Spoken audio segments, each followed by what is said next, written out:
So the 2025 Game Awards just happened, and unfortunately, while it was being live streamed, I was at work, so I couldn't watch it while it was live. But since I left work, I've seen all the trailers for the games that personally caught my attention, and that's exactly what we're going to be going over in this video. Everything that stood out to me from this show, and everything I want to talk about, because there's definitely a lot of games to be really hyped for going into next year and going into 2027. The first game we have to talk about is Star Wars Fate of the Old Republic. Now, if you've been a Star Wars fan for a while, or if you're kind of in the know with the gaming news of Star Wars and that kind of side of things, before Disney got the Star Wars IP back in, 2012, we were actually supposed to get Battlefront 3. That game was practically almost done, or practically finished at that point, but unfortunately, it got canceled. We never saw it. A couple years later, we were supposed to get Star Wars 1313. That game has now become like a legendary what if, because it's again another game that was unfortunately canceled because of Disney, essentially, and because of them kind of fucking around with things at LucasArts and Lucasfilm and the gaming section of things and all that kind of stuff. But the point is, this game looks like it's finally going to be something pretty original. I'm not saying that the Jedi games haven't been original, because I do think that those are pretty much the only saving graces of Disney dealing with Star Wars IP since 2012. Yes, we had Battlefront in 2015, Battlefront 2 in 2017. I do think Battlefront 2 is an amazing game, definitely the better one out of those two.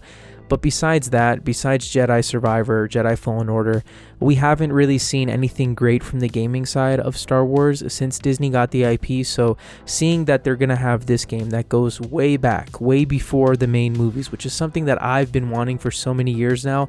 I've told people in my life, I've told friends and different people that I know, I really wish that Disney would either take Star Wars way into the past before Episode 1, or way into the future, way after Episode 9, because we all know, at least most of us know, that the sequels are pretty shit, and I for one don't want to deal with that anymore. I don't want to deal with anything set before Episode 7, because we know it has to end, eventually lead up to that shit, and I don't want to deal with anything, with between Episode 7 and Episode 9. So seeing this game, Fate of the Old Republic, set in the Old Republic era, Casey Hudson having, so much control over the development of this game. He was somebody who was directly involved with KOTOR 1, KOTOR 2, the Mass Effect trilogy. If you've played those games, you already know how amazing and legendary all those games are. And seeing that he's directly involved with this, I think he's producing it or directing it or something. He just has a lot of control over it. That's the point. A lot of people have immediately said, seeing that Casey Hudson has such direct involvement with the game already calms down a lot of their fears, already puts them at ease, and that makes me really excited. Obviously, this is an in-game cinematic. It's not gameplay. As visually stunning as the game looks, we're not supposed to trust the in-game cinematic ever, because that's what these things are meant for. They're meant to just get you emotional, get you excited, but we don't know what the game actually plays like. We don't even know if the game's actually going to release, because if you remember a couple of years ago, Star Wars Eclipse, another game based in the Old Republic era, or at least way before Episode 1, we saw a little glimpse of that, but fast forward, a year, 2 years now, we still don't even know anything about Star Wars Eclipse. So I wouldn't really get my hopes up too high for Fate of the Old Republic, but I'm definitely cautiously optimistic. I think the game sounds really promising. It looks really good from this, but I'm definitely, hoping that we can see more going into next year, as 2026 goes on, because I do think this game is set to release in 2027. Mega Man Dual Override. I mean, need I say more? It's Mega Man. I wasn't expecting Mega Man at all, to be honest. I saw this and I was just like, what? Like Mega Man? Don't get me wrong, I'm not complaining. I love Mega Man. I've played Mega Man since I was a kid. And I thought something that was really cool in this little teaser trailer that they showed off was that when the camera's panning in like that green room, or the room with all those green lights, all the numbers that are flashing are the different release dates of Mega Man games throughout the years. I thought that was a really nice touch.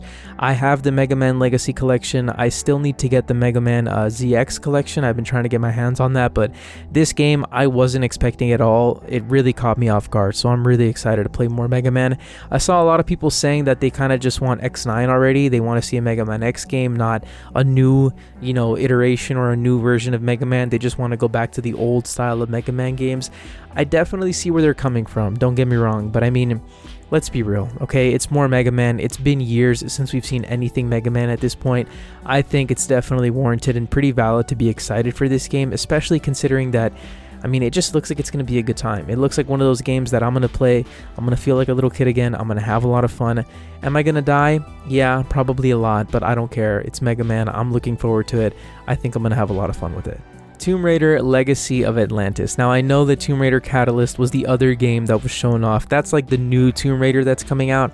I think that game looks visually stunning, but I'm not gonna lie, it didn't get me as excited as this one, because Legacy of Atlantis, this new Tomb Raider game, is a reimagining of the first Tomb Raider game that came out all the way back in 1996. I wasn't even born yet when this game came out, and I do have very, very faint, vague memories playing it as a little kid on my PS2. I think it was either this one or the second one. I honestly don't remember. I'm not gonna lie to you. I'm not gonna pretend to be like this huge Tomb Raider fan. I'm not. I mean, I know that obviously Lara Croft is a legend in gaming. I know that these games hold a huge place in a lot of people's hearts, rightfully so, because obviously, you know, we had Tomb Raider way before we had Uncharted, way before we had any game like that. So it kind of goes like Indiana Jones, Tomb Raider, you know, Uncharted. These are like your really big adventure titles, big adventure games, because obviously Indiana Jones got the game last year. And I think this game looks really fun. Again, I never really played the original, so I'm definitely looking forward to playing this remake, this reimagining, as they're calling it, of the 1996 original. So I think also the character model that they have for Lara Croft here, because I've seen a lot of people praising it for this reason, I do think it's a really good blend of bringing a new look to the character while also preserving that old look, that original OG look of Lara Croft. You know, I do think that that's going to be something that really bridges the gap between original fans that played it way back in 1996 and maybe people like me who never played it but have always been aware of the legendary status of Tomb Raider, and people that are just going to be complete newcomers to the series, complete newcomers to this game, and seeing Lara Croft for the first time. I'm really looking forward to playing this game, and I do think this is actually slated for 2026, so we don't have to wait too long, luckily. Lego Batman Legacy of the Dark Knight. I honestly think that this game, it just looks amazing. It looks like it's going to be such a good time. It looks like it's going to be so funny. It actually has voice lines. I don't think many Lego games have actual voice lines. Like the Lego Batman games from back in the day didn't have voice lines, you know. Usually those old Lego games have like grunts and stuff like that for the characters, not actual voice lines. So seeing that in this game already looks like it's going to be really funny and a lot of fun for me. Also, I'm really looking forward to just seeing all the Easter eggs that are inevitably going to be littered across the entire game, because keep in mind, this is essentially like Lego Arkham Batman. Like, that's essentially what this is. That's what it looks like to me. I've seen people saying that Mr. Freeze sounds like it's probably Arnold's Mr. Freeze, not like it's literally Arnold Schwarzenegger voicing him, right? But it's supposed to be like that version of Mr. Freeze. I've seen other people saying that it might be Jim Carrey doing the voice for the Riddler, or I think the Joker. I don't remember what they said, but overall, the game looks really, really good. It looks like it's going to be so much fun. I'm really looking forward to playing this. And overall, the fact that it just looks like it really is Lego, you know, Arkham Batman. You know, I've played all the Arkham games, Asylum, City, Origins, Night. I think they're all so amazing in the way that they capture Batman, the way that they tell that story, the way that it connects. I know years ago, Arkham Origins was a game that was really frowned upon and people talked a lot of shit about it. And as the years have gone on, I do think that it has gotten a little more of the respect that it deserves, in my opinion. But I'm definitely looking forward to seeing how this game is going to connect to probably those games through Easter eggs and just through little callbacks and stuff like that. It is a game that's essentially going to bring a lot of different Batman media together. It's probably not only going to have Easter eggs from the Arkham games, but probably also the movies, the comics, you know, different shows that have happened throughout the years.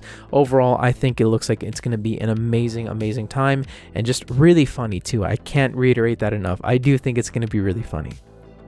Control Resonant. Now, I'm not gonna lie to you, I haven't played the original Control. At least I haven't finished it. I got it way back in 2021 when it first came out for the Series X. I've played maybe like 15 to 20 minutes of it. I'm not gonna lie to you. I really do need to go back and finish it, because this game, to me, it looks like it's going to be such a trip. Control Resonant coming out in 2026. I think it looks like it's going to be just an absolute like mind fuck. I'm not going to lie to you. The game already looks visually stunning, the way that it has all these illusions, all these effects happening, and it is a single player game, so that's also really cool too. I do like the fact that it's more story driven and single player and everything like that.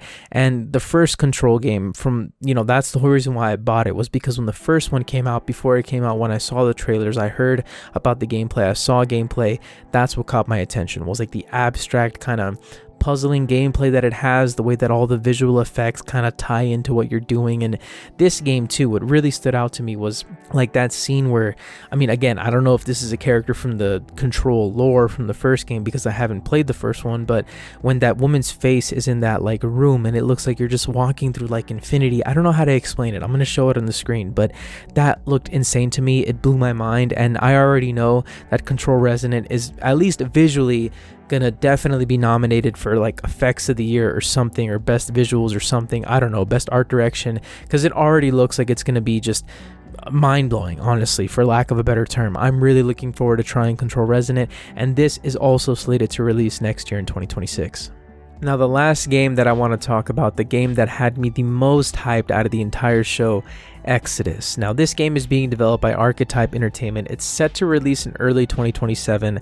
I know that might be a little bit of a bummer for those of us who have been looking forward to this game for a while now, because personally, I've been looking forward to this game for almost 2 years. I think I found out about it like it might have even been late 2023, I'm not gonna lie, but I'm pretty sure it was like early 2024, maybe February, March of last year when I first found out about this game. And since then, I actually bought the book that's, it's not like, you know, you don't have to read this book before you play the game, but I have the book, The Archimedes Engine, Exodus Become the Traveler by Peter F. Hamilton. I heard the developers talk about this book last year. I think it came out sometime last year. I don't remember exactly when I got it, but this book is pretty much recommended if you want to get your, you know, if you want to get your feet wet a little bit with the universe of Exodus, if you want to learn a little bit about Exodus, you can read the book. It's a long read. I'm not gonna lie, I haven't finished the book, but I mean, I'm just really excited for this game. If that doesn't tell you how excited I am for this game, I don't know what will, because the fact that I bought a book for a video game that isn't even out yet, it's not even going to come out next year, it's supposed to come out early 2027, that should tell you everything you need to know. I think this game looks really, really promising. The hype, personally, for this game has been through the roof for me. I don't really know the games that these people are known for. I think that a lot of the people at Archetype Entertainment right now are some of the original people that were at BioWare many years ago. I'm not gonna lie to you, I haven't played any real BioWare games. I think they made Mass Effect, I'm not entirely sure, but also keep in mind, I never really played Mass Effect growing up, but I mean, I know those games are held as some of the best games too of all time, some people would say, so that should tell you everything you need to know as well about how good this game ideally should be.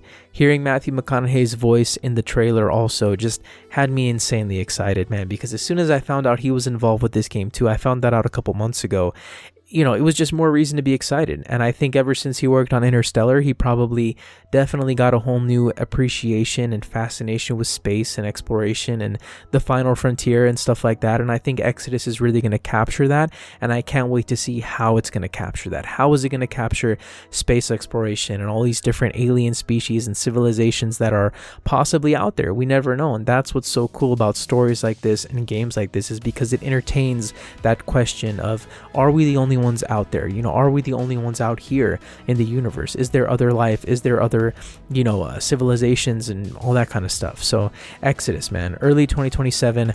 I can't wait for this game. And yes, it is a little bit of a bummer that we have to wait that long, because last week, or I think 2 weeks ago, the Exodus YouTube channel actually posted a short saying that they were going to be at the Game Awards, and people just wanted to have a release date. They wanted a solid release date. Unfortunately, we didn't get it. It just says early 2027, but personally, I think, hey, that just gives me more time to play other games in my backlog, and if GTA 6 actually does release next year in 2026, it gives me enough time to finish that as well. But yeah, Exodus, I'm insanely hyped for this game. And I think that pretty much does it. A little bit of a longer video with this, but I really wanted to go over every game that caught my attention from the Game Awards this year in 2025. Thank you so much to all of you for watching. Of course, please let me know your thoughts on these games. Let me know what got you excited from the show. If any of these games don't look promising to you and you think they look pretty shit, or you think they don't look exciting at all, let me know too. I mean, you're not going to rain on my parade, but I'm really curious to hear everybody's thoughts on these games. My name's Nico. Thank you so much much to all of you for watching this video. I know it's been a while since I've uploaded, and I'm sorry about that, but make sure to leave a like, subscribe, comment, dislike, turn notifications on. Whenever I do upload, you'll get notified. But yeah, thank you so much to all of you for watching this video. I'll see all of you in the next one.